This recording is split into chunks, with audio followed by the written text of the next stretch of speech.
So eto nga pala yung continuation ng A Day Before Christmas vlog natin part 1. At yun nga, nagligpit-ligpit nga ako ng kaunting mga kalat para naman mas maayos yung pagsalubong natin sa Pasko. Eto nga ang Christmas tree, aayusin ko lang ng konti at papagpagan ko na nga rin yung mga sapin na nilagay ko dito dahil medyo may alikabok na nga rin. Dito nga kasi sa area na ito ay wala na nga galawan at talaga namang nagsiksika na nga yung mga alikabok dito sa likuran at sa mga gilid-gilid. Kaya naman sinamantala ko na nga yung paggalaw dito sa Christmas tree at nilubos-lubos ko na nga yung pag-aayos para mawalisan na nga rin yung likuran ng bahagi at matanggal yung mga naipong alikabok. Simula nga din kasi nang mailagay ko itong Christmas tree at yung Christmas village ay madalang nga magalaw sa area na ito. Kaya alam ko talaga na yung mga alikabok ay nagsiksika na nga sa mga gilid nito. While eto namang Christmas village ko ay totally reset at balik lang din naman sa dating ayos. Pinagpagan ko lang naman yung mga kaunting naipong alikabok dito at ibinalik ko lang naman yung original na ayos ko sa kanya noong una dahil nag-iba-iba na nga rin yung ayos nito. Pagkatapos ko naman nga ayusin itong mga Christmas decor ay inilabas ko na nga yung mga plato at cake stand na gagamitin namin para mamaya. Hapon na nga at nagpunta na nga kami sa simbahan dahil ito na nga yung last na simba na aatinan namin para sa simbang gabi. Dahil disperas na nga ng Pasko ngayon, mamaya lang ay Noche Buena na nga at sasalubong na tayong lahat sa Pasko. Pero pagka-uwi nga lang namin galing simba kanina ay saka pa nga lang namin na asikaso itong lulutuin naming manok. Nagahol na nga kasi kami kanina sa oras kaya hindi na nga namin na asikaso ito ng mas maaga. Yung ibang pagkain naman na pagsasaluhan namin ay binili lang namin sa labas at tanging manok nga lang talaga yung niluto namin ngayon. Bumili lang kami ng isang Jolly Spaghetti Pan para sa mga bata at isang pizza dahil yun na nga rin ang magiging tinapay namin. Tapos etong cake na binili nga namin kaninang umaga na kinasasabikan nga ni Harvey na kainin nga kaagad. Halos hindi na nga siya humihiwalay dyan.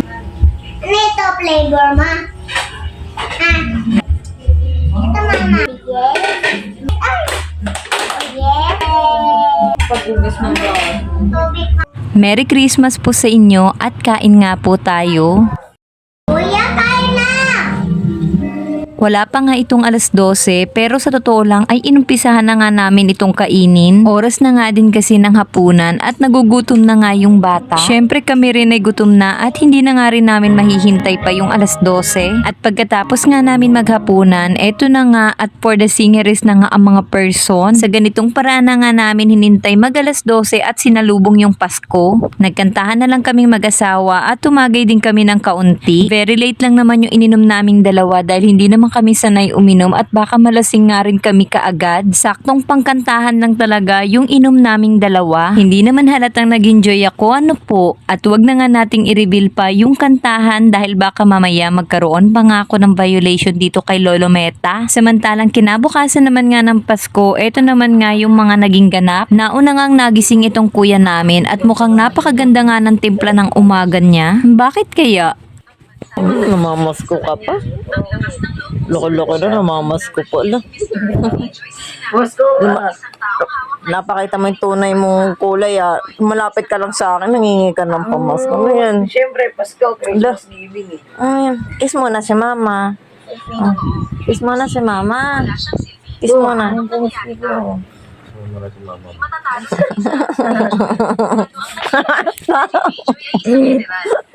Nag-kiss talaga. Grabe gagawin ng lahat, makakuha lang ng pamasko.